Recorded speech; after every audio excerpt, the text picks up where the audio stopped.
بہت سارے لوگ زندگی میں صرف اس وجہ سے آگے نہیں بڑھ پاتے کہ وہ ٹائملی ڈیسیجن نہیں کر پاتے. ایک بات تو میں طے ہے، آج میں آپ کو ایک سٹوری سنانے والا ہوں. ڈاکٹر صاحب ابھی ریڈی نہیں ہے سٹوری کے لیے، but story is coming. Interesting story. ایک بات طے ہے کہ اگر آپ نے اونچا اڑنا ہے یا آگے بڑھنا ہے تو کچھ نہ کچھ آپ کو چھوڑنا پڑے گا. اور بعض اوقات یہی چھوڑنے والی جو صلاحیت ہے نا، یہی لوگوں کے اندر نہیں ہے. ایک پکی نوکری لگ گئی، وہ پکی نوکری کو لے کے بیٹھ جائیں گے. ایک شہر میں گئے، وہاں سیٹل ہو گئے، کبھی وہاں سے ہجرت نہیں کریں گے کہ چلو جو مل رہا ہے ٹھیک ہے. بھائی اللہ کے خزانے بہت بڑے ہیں، آپ کو بڑھنا ہوتا ہے. لیکن یہ ضروری بھی نہیں ہے کہ ہر بندے کے اندر وہ ڈیسیجن پاور ہو، کیونکہ جب آپ فیصلہ کرنے جا رہے ہوتے ہیں تو آپ کو بہت سارے خیالات آتے ہیں. پھر ان خیالات سے آپ لڑتے ہو. کچھ لوگ کامیاب ہوتے ہیں، کچھ لوگ ناکام ہو جاتے ہیں. تو سٹوری یہ ہے کہ میں نے کئی دفعہ بتایا کہ ڈاکٹر شراز میرے ٹیچر بھی ہیں، میں ان سے ایم ایس کیا. جب میں نے ان سے ایم ایس کیا تو مجھے لگا کہ اس ٹیلنٹ اور کمیونیکیشن کے ساتھ یہ بھائی غلط جگہ پہ، کیونکہ میں انٹرپرینور تھا، میری اس وقت کمپنی تھی، میں اس ٹیک میں آئے ہوئے مجھے اس وقت 10 سال ہو چکے ہوئے تھے. تو میں نے کہا یہ غلط جگہ پہ، ان کو انڈسٹری میں آنا چاہیے اور میسو اسکیل پہ یہ کام کرنا چاہیے اور پھر اکیڈمیا میں واپس جائیں گے. تو میں نے کوشش کی کہ سر جی مجھے جوائن کر لیں. تو مجھے کوئی 2.5 پونے 3 سال لگے، اور اس کے دوران بے پناہ میٹنگ ہوئی. جب ہماری پہلی میٹنگ ہوئی تو شاید ہماری ٹیم کا سائز تھا 18. تو اب سٹوری یہ ہے کہ میں جاننا چاہتا ہوں، آج میں نے پوچھا کہ جب آپ نے مجھے یہ 2 ڈھائی سال پیچھے اتنی میرے ساتھ میٹنگز کی تو کیا اپریہنشن تھی، آپ کو فیصلہ کرنے میں مشکل کیوں ہو رہی تھی، اور پھر کیا چیز تھی جس نے ایکچولی آپ کو فیصلہ کروایا. اتنے سال آپ سیٹلڈ تھے، اس کمفرٹ زون سے کیسے باہر آئے؟ ایک regular 9 to 8 type of job کرنے کے بعد اپنی زندگی کو عذاب کر دیا، ادھر آئی ٹی میں آ کے رات 12 ہمارے ساتھ بیٹھ کے کام کر رہے ہیں، صبح ارلی مارننگ آ رہے ہیں کہ یہ کہاں سے آیا؟ یہ ذرا آپ اپنی سٹوری بتائیں اور میں آپ کو انٹرپٹ نہیں کروں گا. تھینک یو سو مچ عرفان. عرفان، یہ چیز شاید بڑے کم لوگوں کو پتہ ہے کہ یہ میرا پہلا سوئچ نہیں تھا اور یہ میرا پہلا رسک بھی نہیں تھا. میں نے اسٹارٹ ہی ایکچولی انڈسٹری سے کیا تھا. میں پھر کچھ عرصہ گورنمنٹ میں رہا. اچھا، گورنمنٹ سے پھر میرا اگلا سوئچ میرا بینکنگ میں تھا. میں ایک بڑے ویل نون بینک میں رہا اور اس بینک میں نے تقریباً 2 سال جاب کی. اچھا، بینک میں جا کے نا میں بڑا خوش ہوا کہ یار بینک میں تو آپ کو پتہ ہے بینک بڑے لیوش آپ کو وہ دیتے ہیں، ویلیو بھی دیتے ہیں آپ کو، ڈفرینٹ لون بڑے سستے مل جاتے ہیں. میں نے کہا یار یہ ملٹی نیشنل کمپنی، یہاں جا کے تو میری زندگی بہت اچھی سیٹ ہو جائے گی. پھر میں نے مطلب کچھ عرصہ کام کیا تو مجھے لگا کہ یار، اور اس سے سارے لوگ اختلاف کر سکتے ہیں، مطلب یہ ضروری نہیں کہ میں ٹھیک کہہ رہا ہوں، لیکن مجھے لگا کہ آپ اتنی محنت بھی کریں اور آپ کو یقین بھی نہ ہو کہ آپ کو جو پیسے مل رہے ہیں وہ بالکل جائز ہے. کیونکہ دیر از اسکول آف تھاٹ جو سمجھتا ہے کہ بینک کی جو جاب ہوتی ہے اس سے آنے والے پیسوں میں کوئی مسئلہ ہو سکتا ہے. دیر از اے پرابلم. اس پہ بات نہیں کرتے. ہاں، دیر از اے پرابلم. بس یہ میری سوچ ہے، اس سے مطلب یہ کوئی ضروری نہیں کہ آپ بھی ایگری کریں. میں آپ کی سوچ کے ساتھ ایک بات بتاتا چاہوں. میں نے 1 سال M B A banking and finance کرنے کے بعد چھوڑا ہوا ہے. ایگزیکٹلی. تو میں نے ادھر سے اس جاب کو سوئچ مارا اور پھر میں اکیڈیمیا گیا. اس وقت تک مجھے انڈسٹری میں 7 ایئرس ہو گئے تھے. تو اس کا مطلب ہے کہ industry was not a new thing for me. اور انفیکٹ انڈسٹری ڈاکٹر صاحب، میں گورنمنٹ میں رہا، میں کنسلٹنگ کمپنیز میں رہا اور میں فائنانشیل لیکن انسٹیٹیوشنز میں رہا. دیر از اے ڈفرنس، آپ کو ماننا ہے اور آپ کو بتانا ہے کہ آپ نے ایک ادارے سے دوسرے ادارے میں گئے، ٹھیک ہے، وہ ایک ادارہ تھا لیکن جاب سٹرکچر سیم تھا. وہ ایک فکس جاب تھی، اس میں ایک فکس کام تھا، اس میں ایک فکسڈ گروتھ تھی، اس میں ایک سسٹمیٹک سیلری تھی اور اس میں سکیور سیلری تھی کہ آپ کو پتہ تھا اگلے مہینے کتنے پیسے ملنے ہیں. آج آپ کو پتہ ہے؟ نہیں پتہ. تو do not compare, there is no comparison. آپ ایک ریگولر جاب ٹو جاب آپ نے ٹریول کیا ہے، لیکن وہ ساری جاب چھوڑ کے جب میرے پاس اور میں نے کہا پتہ نہیں اگلے مہینے پیسے ہوتے ہیں یا نہیں ہوتے، یہ ہے وہ بہت بڑا رسک. اور دوسرا رسک، دوسری بات اس کے اندر یہ ہے، آپ کو ان ساری جرنی جو آپ نے بینک سے لے کے اکیڈمیا میں کی 10 سال یا 12 سال، آپ کو پتہ ہوتا تھا نا کہ 4 بجے گھر پہنچ جائیں گے، 5 بجے 6 بجے شام کو آپ گھر پہنچیں گے.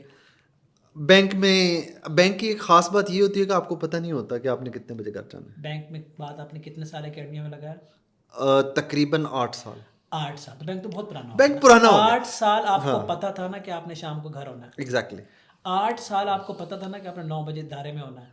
ایگزیکٹلی. آج پتہ ہے؟ نہیں. تو آپ comparison نہ کرو. میں کمپیریزن نہیں کر رہا, میں صرف یہ بتا رہا ہوں کہ یہ کام میں پہلے کر چکا ہوں. نہیں یہ کام یہ اس سے ملتا جلتا. ہاں نہیں میں نہیں ملتا نا, یہی تو میں آپ کو سب کو بات کروں, یہ کام بہت مختلف ہے. دیکھیں رسک کیا ہے, جب آپ فیصلہ کرتے ہو رسک کیا ہے. میں کسی بندے سے کہتا ہوں کہ یار تم نا 1,00,000 روپیہ مہینہ کما رہے ہو, ٹھیک ہے, تم ایسا کرو کہ میں تمہیں ایک اور کام بتاتا ہوں, اس کے اندر تم 90,000 کماؤ گے. تو اس کا پہلا سوال کیا ہوگا کہ 90,000 پکی بات ہے نا, چلو لرننگ بھی ہو رہی ہے لیکن کم از کم کنفرم مل رہا ہے نا, تو اس کو فیصلہ کرنے میں آسانی ہوگی کیونکہ 10,000 کا گیپ ہے. اب میں اسی بندے کو کہتا ہوں کہ یار ادھر آ جاؤ, ادھر ہو سکتا ہے تمہیں 2,00,000 ملے, ہو سکتا ہے 2 روپے نہ ملے. بالکل ایسے. اب فیصلہ کرنا آسان ہے, اب مشکل ہے. لیکن یہ اس وہ کے چیز ہے کہ آپ نے کیسے کراس کیا. اس کے لیے نا آپ کو ایک چیز انڈرسٹینڈ کرنی پڑتی ہے کہ اللہ تعالیٰ نے جو آپ کو ابیلٹیز دی ہیں نا, ان کا کوئی پرپز ہونا چاہیے. دیکھیں میں اپنے آپ کو بڑا خوش قسمت سمجھتا ہوں کہ میں بہت اچھی یونیورسٹیز میں پڑھا, مجھے ایک شیل ملا جس میں نے گرو کیا. میرے لیے بڑا آسان تھا کہ میں ایک سادہ سی زندگی گزاروں اور اس کے بعد اپنا ٹائم گزار کے جو ہے نا چلا جاؤں, جیسے کہ ہر بندہ جاتا ہے. لیکن دین سوال یہ پیدا ہوتا تھا کہ پھر میں نے لوگوں کے لیے کیا کیا. اس کا مطلب ہے کہ اگر آپ صرف اپنے لیے زندہ رہنا چاہتے ہیں تو جو اسٹرکچر پہلے تھا وہ بہت اچھا ہے, اٹس ڈوئنگ گریٹ. لیکن اگر آپ یہ فیل کرتے ہیں کہ آپ کو اللہ تعالیٰ نے کچھ ابیلٹیز دی ہیں, اللہ تعالیٰ نے آپ کو ایک اچھا اسٹرکچر دیا, آپ کو ایک انوائرمنٹ دیا جس میں آپ نے کوئی ایجوکیشن حاصل کی, تو اس کا مطلب ہے کہ پھر آپ کو انڈرسٹینڈ کرنا چاہیے کہ آپ کو جو نالج ملا ہے شاید وہ کسی پرپز کے لیے ملا ہے. اس کا مطلب ہے کہ اس میں شاید باقی لوگوں کا بھی حصہ ہے, اور آپ صرف اپنے کمفرٹ زون کے لیے اس رسپانسبلٹی سے ایک حد سے زیادہ بھاگ نہیں سکتے.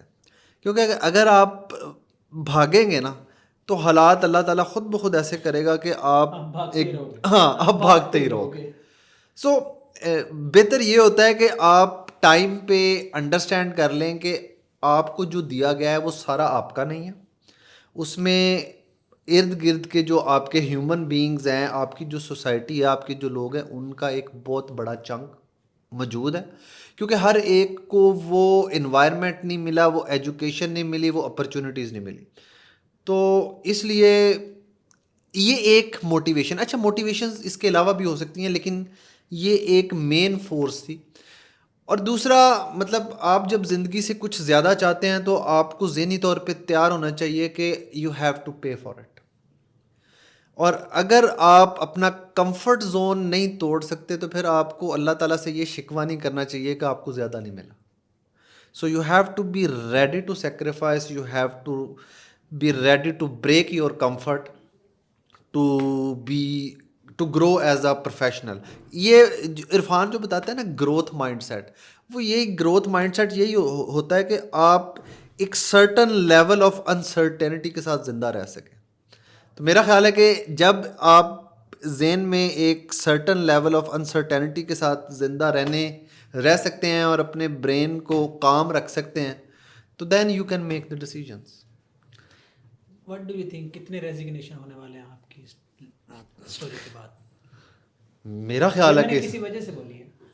ہاں جی آپ کا سوال ہے, مجھے ہمارے کیمرہ مین کا سوال آ گیا. جی میں ادھر سے کھڑا ہو کے ریکارڈ. ایسا سر سوال یہ کہ آپ نے بتایا کہ دینا ہے, جیسے کہ آپ دینا چاہتے ہیں پیسے کو سائڈ پہ کر دیتے ہیں, ویلیو, ہاں ویلیو دینا چاہتے ہیں. تو as a university professor you are already giving the value, what's the difference right now in giving the value? آپ دے دیں پھر میں جواب. میں پہلے میں اس کا جواب دیتا ہوں. دیکھیں جب آپ یونیورسٹی نے مجھے بڑا کچھ سکھایا. فار ایگزامپل میں نیٹیولی ایک شائع بندہ تھا. یونیورسٹی نے مجھے یہ سکھایا کہ اب میں کسی بھی فورم پہ اپنے خیالات کا اظہار بڑا اچھا کر سکتا ہوں. اور پھر میں نے ایک اور بھی چیز فائنڈ کی کہ I have a gift of teaching. میں اسٹوری بلڈنگ اچھی کر لیتا ہوں, لیکن ایک گیون ٹائم میں وہ اسٹوری صرف 30 یا 35 لوگوں کو سنا سکتا ہوں. اس کا مطلب ہے کہ I am actually limiting my self.